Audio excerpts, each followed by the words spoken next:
오케이. 촬영되고 있죠? 네, 수업합시다. 오늘 배설 생리이고 동영상을 좀 촬영해달라는 요청이 있어서 여러분 얼굴은 안 나오고 여기 화면만 나올 수 있도록 해서 강의를 진행하도록 하겠습니다. 오늘 학습 목표는 8가지 정도가 되는데 이제 수업을 해보니까 좀 많이 어려워하더라. 그래서 겸사겸사 촬영 요청도 있었고 복습할 수 있는 그 기회가 될 것 같아서 촬영을 좀 한다는 거 알고 계시면 되겠습니다. 8가지 준비를 해왔고요. 뒤에 문점을 닫아주시고 먼저 첫 번째 신장혈류 순환 순서부터 하겠습니다. 혈액이 통과하는 순서를 이야기하는 것이고요. 신장을 포함을 해서 가장 먼저 여기 슬라이드를 보시면 번호를 제가 다 다뤄왔는데 이 순서대로 혈액이 흘러간다라고 하시면 될 것 같아요. 첫 번째 왼쪽 그림을 보시면 복부 대동맥이 있습니다. 그 다음에 복부 대동맥이랑 심장이랑 연결되어 있는 신동맥이 있고요. 그 다음 왼쪽 하단으로 가보세요. 신동맥이 여기 2번 있죠? 신동맥 다음에 구역동맥으로 들어갑니다. 구역동맥으로 들어가서 옆 사이 동맥으로 가요. 옆과 옆 사이에 있다고 해서 옆 사이 동맥입니다. 그 다음에 궁상동맥으로 혈액이 들어갑니다. 자, 이렇게까지 보았고, 그 다음에 오른쪽 그림으로 가보세요. 5번 궁상동맥이 제시가 되어 있습니다. 그런 다음에 궁상동맥에서 이쪽에 수입세동맥으로 들어가게 됩니다. 수입세동맥, 그 다음에 사구체, 그 다음에 수출세동맥, 그 다음에 세뇨관 주변 모세혈관으로 들어가고요. 그 다음에 궁상정맥으로 이렇게 나오게 됩니다. 궁상정맥으로 나오게 되고 다시 왼쪽 그림으로 가보면 궁상정맥 10번이 여기에 제시가 되어 있고 궁상정맥에서 옆사이 정맥으로 나오고요. 그 다음에 구역정맥으로 다시 나오게 됩니다. 그 다음 순서가 뭐가 되겠어요? 신정맥이 되겠죠? 신정맥으로 나옵니다. 그 다음 요 큰 그림으로 가보면 여기 신정맥이 여기 있고요. 신정맥과 그리고 하대정맥 이렇게 해서 우심방으로 들어가게 되는 게 바로 신장을 통해서 혈액이 흘러가는 순서다. 혈류 순서다. 라고 봐주시면 될 것 같습니다. 자, 지금 보았던 이 순서는 1번 신장혈류 흐름 순서 여기에 제시를 해놨으니까 별표 쳐놓고 공부해 주시면 될 것 같고 그 다음에 우리가 오늘 꼭 알아야 되는 게 이제 네프론입니다. 네프론인데 네프론은 신장의 구조에서 가장 기본이 되는 단위다. 기능 중에서 가장 기본이 되는 단위다라는 걸 익히 알고 계실 거고 외부학에서 보셨기 때문에 그 다음에 우리가 알아야 될 거는 네프론을 어떻게 분류를 할 것인가 라는 건데 신소체랑 세뇨가 이렇게 두 가지로 크게 분류를 할 수 있습니다. 첫 번째, 신소체는 사구체와 보호만 주머니로 나눌 수 있고요. 세뇨관은 근위세뇨관, hen-니골이 하행각, hen-니골이 상행각, 그 다음에 원위세뇨관, 집합관 이렇게 나눌 수가 있습니다. 여기 가운데 칸에 보면은 뒷부분에 제가 정리를 해놨습니다. 그죠? 오늘 메인이 되는 것은 일단 사구체 보호만 주머니보다는 세뇨관에 좀 더 많이 집중을 할 것이다 라는 것을 알고 계시면 됩니다. 신장혈류 흐름 순서 알겠죠? 오케이, 넘어갑시다. 그 다음에 소변이 흘러가는 순서, 소변이 만들어진과 그 이후에 소변이 어떻게 배출이 되는지 그 경로, 그 흐름을 볼 건데요. 일단 아까 말을 한 것처럼 혈액이 수입세동맥을 통해서 사구체로 들어갔다가 수출세동맥으로 나간다라고 했었습니다. 수입세동맥, 수출세동맥 이렇게 되어 있는데 직경이 수입세동맥이 더 크기 때문에 수출세동맥 쪽으로 직경이 작아지니까 혈액이 들어가면서 압력이 더 많이 발생한다. 네, 많은 혈액이 들어왔다가 나갈 때는 좁은 길로 이렇게 나가기 때문에 훨씬 더 압력이 세진다. 그래서 그 압력이 사구체에 가해진다라고 봐주시면 될 것 같고 이 사구체에 가해지면은 우리 지금은 혈액이 들어온 거잖아요. 사구체에 혈액이 들어왔는데 혈액 중에서 혈장만 빠져서 몸만 주머니로 들어갑니다. 지금 봤을 때 수입세동맥과 수출세동맥 이 두 가지의 직접 차이에 따라서 우리가 그 압력이 발생을 해서 사구체에 있는 혈액 중에 혈구 말고 혈장만 이렇게 몸한 정도로 빠지게 되는데 이 현상을 우리가 여과라고 표현합니다. 여과라고 표현하고 이 액체 이름을 여과액이라고 합니다. 그래서 이 여과액이 결국은 소변의 원재료가 되는 것이다 라고 봐주시면 될 것 같습니다. 여기까지 이해되나? 예. 직경 차이 때문에 압력이 발생해서 사구체에서 혈장이 빠진다. 오케이? 혈구는 빠지지 못한다. 왜? 사구체가 필터링을 하기 때문에 그렇다. 이거는 되겠고. 그러면 여과액이 보만 주머니로 갔다가 그 다음에 근위세뇨관으로 이렇게 갑니다. 근위세뇨관 갔다가 헨리 하행각으로 내려갑니다. 헨리고리 하행각이죠. 밑으로 내려간다고 해서 하행각입니다. 그 다음에 다시 헨리고리 상행각으로 올라갑니다. 올라가서 원위세뇨관 쪽으로 가고 그 다음에 집합관 쪽으로 이렇게 내려오게 됩니다. 여기까지를 우리 여과액이라고 부르고 이제 심장 유두부터는 소변이다라고 부릅니다. 그래서 심장 유두를 여과액이 통과를 하면 그때부터 소변이라고 부르는데 심장 유두, 신유두에서 어쩌고 유입으로 오면 다음 단계가 신우죠. 신우를 통해서 요관으로 흘러간다.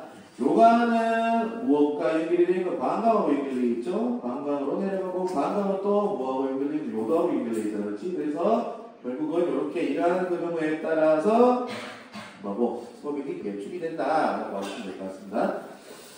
정리를 한번 해보면 수입세동맥의 직경이 수출세동맥, 정리가 아니라 세동맥이다. 세동맥의 직경보다 더 넓기 때문에 사구체 내 모세혈관 정수압이 증가되어서 혈장이 보만 주머니로 연화가 된다. 이렇게 봐주시면 될 것 같습니다. 직경 차이 때문에 압력이 발생을 해서 그 압력 때문에 혈액 중에 혈분을 필터링이 되고 사구체에서 필터링이 되고 혈장만 보만 주머니로 빠져서 이 빠진 게 여과액이고 이 여과액이 이렇게 흘러가서 세뇨관, 근위세뇨관, 헨리고리 하행각, 상행각, 그 다음에 원위세뇨관, 집합관 이렇게 흘러가서 결국 나중에는 요도를 통해서 배설이 된다. 이게 바로 소변이다 라고 봐주시면 될 것 같습니다. 그래서 이 순서 별표 좀 쳐놓고 그 다음 슬라이드 가보면 세뇨관 지금 4개 있잖아 맞지? 근위세뇨관 그리고 헨리고리 하행관, 헨리고리 상행관 그 다음에 원위세뇨관 집합관 이렇게 있잖아. 이렇게 4개 맞죠? 4개가 있는데 이 4개를 주위를 둘러싸고 있는 혈관이 있습니다. 그게 바로 세뇨관 주변 모세혈관이라고 부르는데 이 혈관이 있기 때문에 우리 혈장에 많은 성분들이 들어가 있는데 많은 이온들이 들어가 있는데 얘들이 재흡수되었다가 배설되었다가 이런 현상들이 나타날 수가 있는 겁니다.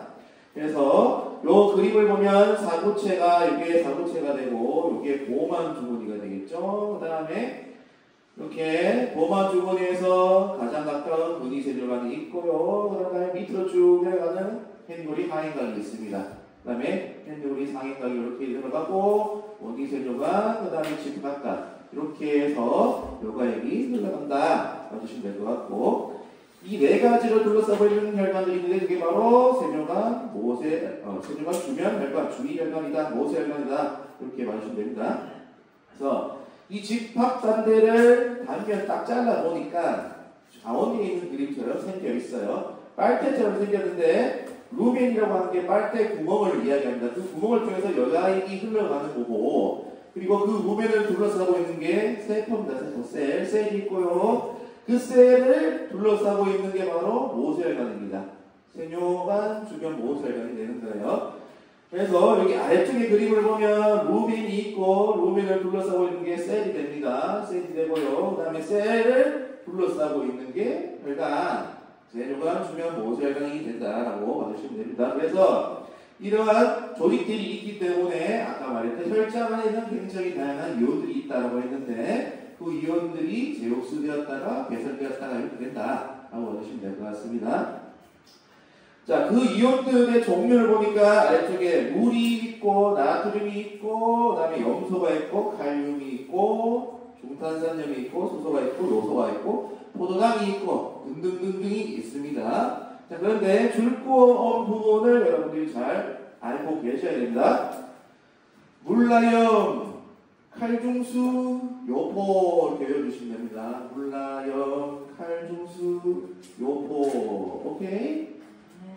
물라영 칼중수 요포 이렇게 외워주면 된다. 이거를 외워줄 필요가 있는 게 뭐냐면 다음 슬라이드에 또 여기에 대해서 공부를 해야 되기 때문에 그렇다. 자, 그리고 이쪽에 가보면 지금 우리가 세뇨가 4가지 종류가 있죠.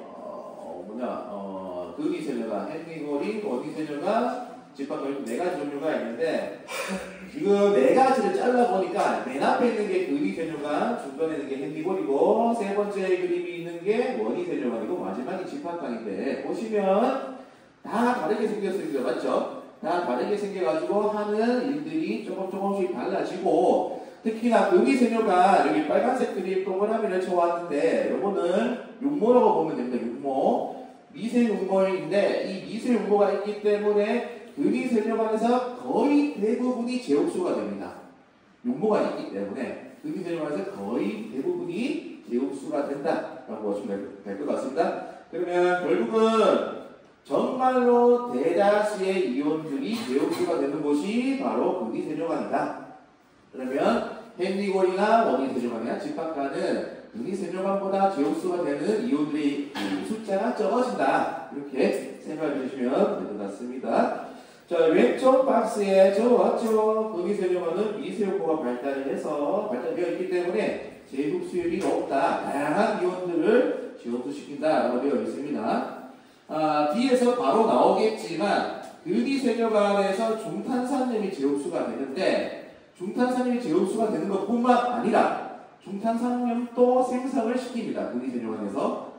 여기서 내가 말하고 싶은 건 그거예요. 극이 세뇨관에서 중탄산염이 제곱수가 되기도 하지만 극이 세뇨관에서 중탄산염이 생성되기도 한다. 이걸 내가 말하고 싶은 겁니다. 그래서 여기에 정리를 해왔다. 다음 슬라이드. 자, 요 가운데에서 맨 위의 그림을 살펴볼 필요가 있는데, 영상 찍으니까 긴장이 된다, 야. 잘 안 나오는데. 그래서 내는 안 나오지만 내 목소리가 좀 들어가는 거잖아, 맞지? 근데 여기 보면 들세동맥이라고 하는 게 있는데, 이 들세동맥은 수입세동맥입니다. 수입세동맥. 자, 이 수입세동맥을 통과해서 사구체 들어갔다가 수출세동맥으로 나가지. 근데 우리가 알아야 될 게 뭐냐면 우리가 몸에 혈압이 떨어지거나 순환혈액량이 좀 감소하게 되면은 우리 몸에서 센서를 통해서 감지를 하게 되는데 그 센서가 바로 이 수입세동맥 주위를 감싸고 있는 겁니다. 그 감싸고 있는 친구가 바로 망사구체 장치 JGA라고 하는 친구입니다. 보면 수입세동맥 주위를 감싸고 있죠. 덮고 있죠. 얘가 바로 방사구체 장치인데 RAAS 들어봤어요. RAS 시스템 들어봤을 때 맞지? 레닌 분비되는 거 들어봤지? 바로 이 친구, 이 센서가 작용을 하기 때문에 RAAS 기전이 발생이 된다라고 봐주시면 될 것 같습니다. 결국은 이 레닌이 과량 분비가 되는 게 바로 이 장치 때문에 그렇다. 원인이 제시가 되어 있어요. 지금 보시면 혈압이 감소한다든지 또는 혈액에 녹아있는 나트륨의 양이 줄어들었다든지 또는 심장으로 들어가는 혈류가 감소했다든지 사구체 관료암이 저하되었다. 사구체 관료암이라고 하는 건 수입세동맥에서 사구체로 혈액이 들어갈 때 생기는 압력이에요. 그러면 즉 수입세동맥에서 사구체로 혈액이 들어갈 때 그 혈액이 얼마만큼 들어갔는지 확인을 해볼 수 있는 압력이거든요. 압력이 줄어들었다고 하는 것은 혈류가 사구체로 많이 들어가지 않고 있다라고 볼 수가 있는 겁니다. 그러면 심혈류 감소나 사구체 관료암 저하나 거의 비슷한 맥락으로 우리가 이해를 해주면 되겠다는 거죠. 그래서 이렇게 4가지의 현상이 나타나게 되면 바로 이 방사구체 장치에서 감지해서 여기에서 무엇을 많이 분비시키노? 레닌을 많이 분비시킨다라고 봐주시면 됩니다. 레닌은 평상시에도 분비가 됩니다. 하지만 아까 우리가 보았던 4가지 원인이 있을 때에는 평상시보다 더 많은 양의 레닌이 분비가 된다. 이렇게 봐주시면 될 것 같습니다. 그렇게 되면 우리가 다음 슬라이드에서 이걸 바로 봅시다. RAAS 시스템을 볼 건데 아까 말씀드린 대로 혈압이 감소하거나 혈중 나트륨이 감소했다. 신호혈이 있다. 사고체 원료압이 떨어졌다 라고 했을 때에 아까 방금 보았죠? 수입 쇄동맥 주위를 감싸고 있는 둘러싸고 있는 방사고체 장치가 감지를 해서 거기에서 레닌이 많이 나온다. 그리고 참고로 레닌은 평상시에도 분비가 되는데 이때는 나트륨과 칼륨량을 조절하기 위해서 균형을 조절하기 위해서 레닌이 분비되면서 조절이 된다는 것도 알고 있으면 좋습니다. 자, 두 번째 봅시다. 레닌이 나오면 혈액으로 싹 스며듭니다. 스며들면은 3번 동그라미 3번 가보시면 간에서 생성이 되고 분비가 되는 안지오텐신호겐이라고 하는 친구가 있는데 이 친구는 단독으로 있을 때는 아무 역할을 할 수 없는 단백질입니다. 그래서 비활성 단백질이라고 표현한 거고요. 이 친구랑 레닌이 만나게 되면 안지오텐신 1이라고 하는 물질로 전환이 됩니다. 안지오텐신 1은 혈관을 수축을 시키는데 정말 미약하게 수축을 시키기 때문에 우리 몸은 한 번 더 전환을 시켜줘요. 안지오텐신 1이 폐 쪽으로 흘러 들어가면은 폐에는 안지오텐신 전환 요소 ACE라고 하는 친구가 있는데 이 친구와 만나서 안지오텐신 2로 바뀝니다. 이 안지오텐신 2가 바로 RAAS 시스템 이 여기에서 핵심이 되는 물질이다 라고 보시면 될 것 같습니다. 왜냐하면 이 안지오텐신 2는 강력하게 혈관을 수축시켜 버립니다. 그래서 최종적으로 혈압이 올라가게 되는 것이고요. 그리고 호르몬 두 가지의 분비를 촉진시킵니다. 첫 번째 호르몬은 알도스테론입니다. 우신피질에서 분비가 되는 알도스테론. 그 다음에 두 번째 호르몬은 ADH라고 해서 항의 호르몬입니다. 항의 호르몬. 항의 호르몬이 분비가 되면은 수분이 제흡수가 될 것이고, 그리고 알도스테론이 분비가 되면 나트륨이 제흡수가 됩니다. 나트륨이 제흡수가 되고요. 칼륨이 배설이 됩니다. 그리고 나트륨이 제흡수가 되면서 물도 같이 딸려오게 됩니다. 그래서 수분 제흡수의 효과도 나타나게 되는 겁니다. 그냥 외우세요. 법칙이라고 생각하고 외우세요. 이거 이해하려면 골프지니까. 오케이? 알도스테론이 작용하면 나트륨이 제흡수되고 그러면서 물도 제흡수가 된다. 근데 한 개 더 알고 있으면 더 좋은 게 염소까지 딸려서 제흡수가 된다는 것까지 알고 있으면 좋아요. 그런 다음에 나트륨이 제흡수가 되면 칼륨이 배설이 된다는 것도 알고 있으면 굉장히 좋다. 이 법칙이다. 그렇게 봐주면 될 것 같습니다. 자, 지금 우리 그림에서 보면 알도에스테론 그리고 ADH 두 가지가 되어 있는데 작용하는 세뇨간이 달라요. 알도스테론 같은 경우에는 원이 세뇨간과 집합간에 적용합니다. 하지만 ADH는 집합간에만 적용하게 됩니다. 그 차이는 이제 좀 이따가 바로 보러 가겠지만 수분을 제흡수하는 양의 차이가 나타나는 겁니다. 좀 이따 말씀드릴게요. 그러면 결국 다시 돌아와서 안지오텐신 2가 혈관을 강력하게 수축을 시키니까 혈압이 상승되는 것이고, 그 다음에 알도스테론이 분비가 되니까 나트륨이 제흡수가 되면서 수분이 딸려오고, 그리고 칼륨이 배설되더라. 그 다음에 ADH가 분비가 되니까 수분이 제흡수가 되더라라는 거예요. ADH는 수분만 제흡수시킵니다. 나트륨 제흡수시키는 거 아니다라는 걸 알고 계시면 됩니다. 결국은 혈압도 올라가고 순환혈액량이 증가하겠죠. 우리 몸에 수분이 많아지면 양이 많아지겠지. 혈액량이 많아지겠지. 그러면서 아까 보았던 이 네 가지 현상들을 다 커버링 칠 수가 있다는 거예요. RAAS. 그러면 RAAS 이 기전이 활성화되려고 하면은 레닌이 많이 분비가 되어야 된다. 맞지? 레닌이 많이 분비가 되어야하려고 하면은 어떤 센서가 작동을 해야 되니?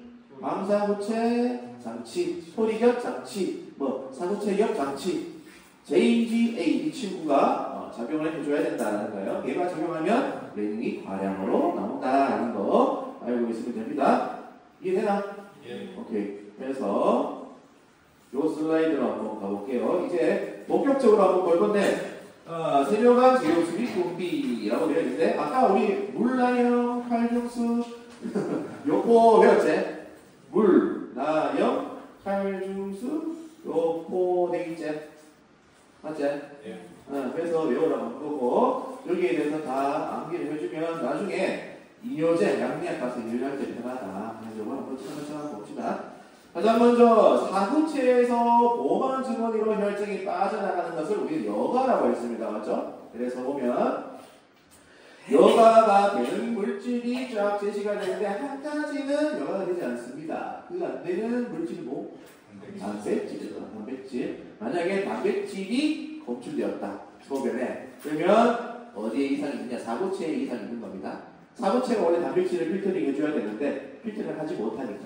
그렇지? 그래서 맨 밑에 비고 칸에 가보면 단백질은 크기 때문에 이 사구체 말을 통과하지 못한다라고 들어있고, 만약에 통과하게 되었고 소변에서 검출이 되면 얘는 사구체에 문제 있는 것이다. 그래서 사구체 신염 또는 신증후군이라고 하는 질환을 의심해볼 필요가 있다는 겁니다. 자, 그 다음에 두 번째 근위세뇨관이 있는데, 근위세뇨관을 한번 봅시다. 근위세뇨관에는 아까 뭐가 있다면 미세육모가 있었다. 여기 그림 가보면 미세육모가 달려있죠. 다른 데는 미세육모가 없죠. 그래서 미세육모가 있기 때문에 다양한 이온들이 흡수가 된다 라고 했었어요. 그렇죠? 그래서 보면 물도 제흡수되고 나트륨도 제흡수, 염소, 칼륨, 중탄산염, 제흡수되고 요소도 제흡수되고 포도당도 제흡수가 됩니다. 그렇죠? 하지만 수소는 배설이 됩니다. 그렇죠? 자, 수소는 제흡수되지 않습니다. 많이 배설되든지 적게 배설되든지 둘 중 하나입니다. 그거를 알고 있습니다. 그래서 수소에는 맨 밑에 산성일수록 배설이 많이 되겠니? 적게 되겠니? 우리 몸이 산성이면 산을 없애야 되니까 많이 배설시켜야 되겠지. 그렇지? 그리고 알칼리성이면은 적게 배설시키겠지, 수소를. 그렇지? 그걸 알고 있으면 되겠고, 배설시키는 곳이 딱 정해져 있어요. 근위세뇨관, 원위세뇨관, 식합관. 이렇게 딱 정해져 있습니다. 이렇게 딱 정해져 있다. 여기에서 배설이 이루어진다라고 보시면 될 것 같고, 근위세뇨관에서는 얘 빼고는 다 제흡수가 되는데 완전히 제흡수가 되는 친구가 있어요. 그 친구가 뭐야? 포도당입니다. 포도당. 그렇죠? 전량 제흡수가 된다. 그래서 소변에 이 포도당이 검출이 되었다. 그러면 당뇨를 의심해볼 필요가 있다는 거죠. 맨 밑에 기고에 정상적으로는 전부 다 제흡수되어서 검출이 되지 않는데 검출이 되었다라고 하면 그건 당뇨를 의심해볼 필요가 있다는 거 알고 계시면 됩니다. 자, 그 다음에 헨리고리 하행각이죠. 그림에서 보면은 이게 근위세뇨관이었고요. 그 밑에 내려가는 게 헨리고리 하행각입니다. 이거 볼 겁니다. 헨리고리 하행각에서는 물만 제흡수시킵니다. 물만. 별표. 포도당에 의해서 제흡수가 되는 전량, 전부 제흡수되고, 흡수가 그렇지? 포도당은 전량, 모두가 제흡수된다. 별표도 좀 같이 쳐놓고, 단백질은 여과가 되니 안 되니? 안 된다. 별표 쳐놓고, 헨리고리 하행하고 물만 제흡수시킵니다. 그래서 나머지 나트륨에서부터 다음은 다 X다. 단백질은 어차피 다 X야, 그렇지? 여과가 되지 않기 때문에 X야. 그 다음에 헨리고리 상행각 봅시다. 헨리고리 상행각은 지금 보면 물을 흡수할 수 없어요. 근데 물 보세요. 수분 보세요. 수분은 근위세뇨관, 헨리고리 하행각, 원위세뇨관, 집합각 모두에서 다 제흡수가 되고 있는 겁니다. 하지만 수분은 어디에서만큼은 제흡수가 되지 않는다. 상행각 별표. 왜냐 그러니까 상행각막을 물이 통과를 하지 못하더라라는 거예요. 그래서 여기 보면 제흡수 불가라고 해서 1번 갈로 주석을 달아왔는데 이 주석에 대한 설명은 아래쪽 팁에 제시가 되어 있습니다. 그래서 헨리고리 상행각을 제외한 모든 세뇨관에서 제흡수가 된다. 그러면 결국 헨리고리 상행각에서는 제흡수가 되지 않는다. 이렇게 봐주면 되겠다.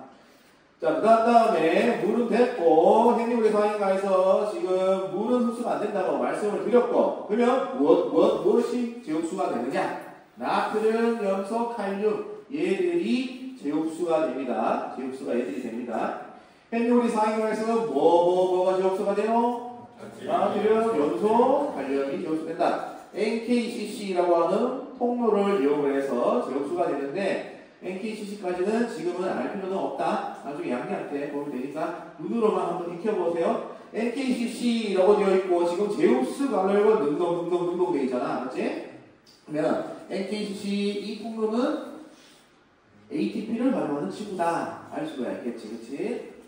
그 다음에 밑에 원위 세뇨관 가볼게요. 원위 세뇨관에서 흡수가 수분이 일부가 흡수가 되는데 이 수분이 일부가 흡수가 되는 제흡수가 되는 이유는 뭐냐? 아까 알도스테론이 작용한다라고 했었습니다. 맞죠? 알도스테론이 원위 세뇨관에 작용을 하고 집합관에 작용한다라고 했는데 알도스테론이 작용을 하면 나트륨이 제흡수되죠. 나트륨이 제흡수되면서 물도 딸려온다라고 했다. 맞지? 그래서 일부의 물이 딸려와서 제흡수가 되는 거고 또한 염소까지 알고 있으면 좋다 했다. 맞지? 염소도 딸려서 제흡수가 되는 거야.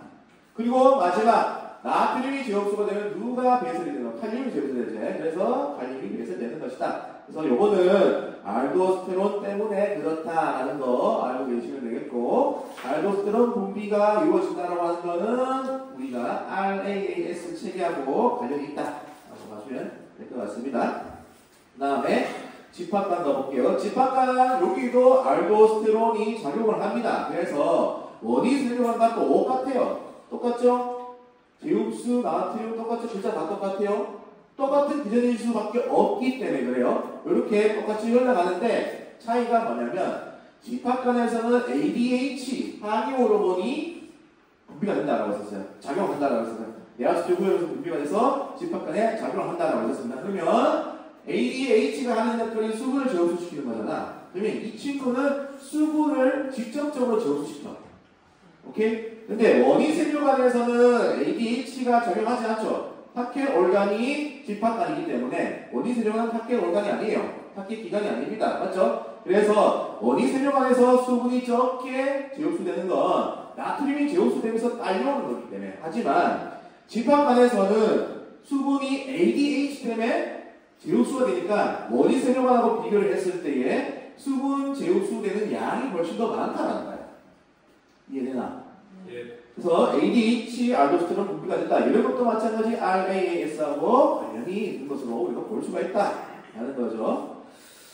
자, 그 다음에 칼륨을 한번 볼게요. 칼륨은 근위세뇨관에서 일단 한번 제흡수가 됩니다. 제흡수가 되고 난 다음에 얘는 원위세뇨관과 집합관에서 배설이 되는 거예요. 왜 배설이 됩니까? 알도스테론 때문에 배설이 되는 겁니다. 오케이? 칼륨은 보세요. 제흡수되었다가 배설이 되는 거죠? 맞지? 예. 칼륨은 제흡수되었다가 배설이 되는 거다. 그래, 중탄산염 한번 볼게요. 중탄산염 근위세뇨관에서 거의 대부분 흡수가 되고 남아있는 잔량을 흡수를 또 합니다. 어디서? 원위세뇨관과 집합관에서. 그리고 거의 대부분 지금 원위세뇨관, 집합관, 근위세뇨관에서 작용을 하고 있습니다. 그렇죠? 맞지? 예. 모르면 깨도 찍을 때 원위세뇨관, 집합관 찍으면 되겠지? 맞지? 그렇게 해서 추가로 남아있는 중탄산염을 원위세뇨관과 집합관에서 이렇게 제흡수를 하게 된다. 맞추시면 될 것 같고 중탄산염은 거의 대부분 제흡수가 된다라고 봐주시면 될 것 같습니다. 그 다음에 요소 볼게요. 요소는 근위세뇨관에서 절반 정도 제흡수가 되고 집합관에서 나머지가 제흡수가 이루어집니다. 요소는 집합관에서 흡수가 되는 것을 우리가 의미 있게 봐줘야 되는 게 뭐냐면 신수질의 고상투성을 유지해줍니다. 그게 무슨 말이냐면 지금 내가 구분을 해왔는데 신피질, 신수질 구분해왔죠. 신피질에 해당되는 건 근위세뇨관과 원위세뇨관입니다. 그렇죠? 근위원위가 신피질 바깥에 있는 것이고 그 다음에 신수질, 행위원위하고 집합관이에요. 그죠? 요거를 보고 그림 한번 넣을게요. 자, 여기 코텍스가 피질이고요. 메듈라가 수질입니다. 신피질, 신수질인데 아까 본 것처럼 신피질에는 근위세뇨관과 원위세뇨관이 있죠. 신수질에는 행리고리가 있고요. 집합관이 있습니다. 자, 보세요. 흘러가는 여러 가지 순서가 근위세뇨관을 통해서 하행관, 상행관, 원위세뇨관, 집합관으로 흘러가죠. 맞지? 그러면 이렇게 흘러가는 거는 삼투압 때문에 흘러가는 거거든. 삼투압은 저에서 고로 하는 거잖아. 맞지? 그러면 저 근위세뇨관에서 행리고리로 잘 가려고 하면은 신피질이 저삼투성이어야 되고 신수질이 고삼투성이어야지 잘 흘러가겠지? 맞지? 네. 괜찮아. 이게 안 되나? 왜 안 되지? 안 찍히지? 여기 저삼투, 고삼투잖아. 삼투하고 저에서 고로 가는 거잖아. 그러면 이게 고고 이게 저라고 하면 여기에서 거꾸로 올라가겠지. 근데 여기가 저고 여기가 고라고 하면은 이렇게 자연스럽게 흘러가게 되잖아. 맞지? 그래서 이렇게 흘러가게 되는 것이고 상행각은 그냥 올라가는 거야. 상행각이기 때문에 올라가고 머리 세뇨관에서 다시 집합각으로 내려올 때 요때에도 저고가 있어야 되겠지. 이렇게 잘 흘러가야 된다. 삼투함에서. 그래서 요소가 다시 제옥수가 되는 것은 굉장히 중요한 역할을 해준다. 의미가 있다. 이 신수질의 고삼투성을 유지시켜주는 게 바로 요소다. 요소. 이해되지? 네. 자, 그래서 근위세뇨관보다 집합간에서 흡수가 되는 요소에 그게 제옥수가 되는 게 그게 훨씬 더 의미가 크다. 둘 다 작용을 하지만 좀 더 의미를 따져보자고 했을 때는 집합간에서 요소가 제옥수가 되는 게 훨씬 더 신수질의 고삼투성을 유지해주는 역할을 크게 하는 것이다 라고 보시면 됩니다. 그렇게 되면 이 표는 지금 끝났죠? 네. 쉽게 끝났죠? 네. 이렇게 마시면 되겠다. 그래서 다음 그림에서 복습을 좀 해보면 근위세뇨간에서는 물라이형, 칼중수, 호 얘들이 제옥수가 되고 수소는 배설되지. 그래서 봐. 빨간색 화살표와 빨간색 네모 그리고 네모가 파란색이 있는데 여기 오른쪽 하단에 보면 빨간색은 제옥수를 의미하는 것이고 파란색은 배설을 의미한다. 센스쟁이 아닌가? 그래서 이렇게 준비를 되었습니다. 그 다음에 헨리고리 하행각에서 물만 제옥수 된다. 맞지? 그래서 물만 제옥수 되네. 네. 그 다음에 헨리고리 상행각에서는 3개가 있었다. 나트륨, 염소, 칼륨이 있었다. 맞지? 그리고 헨리고리 상행각에서는 물이 흡수되나 안 되나? 안 된다 했다. 왜? 물이 제옥수 안 되지? 말을 통과할 수 없기 때문에 물이 할 수가 없기 때문에 그렇다. 라고 했고 원위세뇨간에서 그리고 집합간에서는 RAAS 이게 이 체계가 작용을 한다라고 했었어요. 맞죠? 알도스테론이 바로 원위세뇨간과 집합간의 타겟을 하는 호르몬이다라고 했기 때문에 그러면 알도스테론이 나오면 나트륨이 제옥수되죠. 나트륨이 제옥수되면 뭐도 딸려오고 물도 딸려오고 염소도 딸려오지. 맞지? 그리고 중탄산염은 원위세뇨간 남아있는 잔량의 중탄산염이 여기에서 흡수가 되는 것이다. 맞지? 그러면 나트륨이 재흡수되면 뭐가 빠지노? 칼륨 빠지지. 칼륨 빠지고 있지. 그리고 수소는 아까 근위세뇨관에서 한번 빠지고 원위세뇨관에서 한번 빠지고 집합간에서 한번 빠진다라고 했다. 맞지? 그래서 여기서 빠지고 있는 거야. 그 다음에 집합간 마찬가지야. RAAS 작용하기 때문에 나트륨이 제옥수가 되고 물이 딸려오고 염수도 딸려온다. 중탄산염 남아있는 것도 제옥수가 된다. 근데 차이점은 요소가 있었다. 맞지? 요소가 있었고 그리고 여기는 ADH도 작용했지. ADH가 작용을 했기 때문에 원위세뇨관보다 수분 제옥수량이 많다 적다? 많다라고 했었다. 그래서 나트륨이 제옥수가 되니까 칼륨이 빠지고 수소는 아까 얘기했던 것처럼 원이, 집합, 분이에서 빠진다 라고 했었다. 그래서 이렇게 봐주면 되겠습니다. 그럼 다 되었고 여기까지 하고 10분 쉬었다가 하는 것으로 했습니다.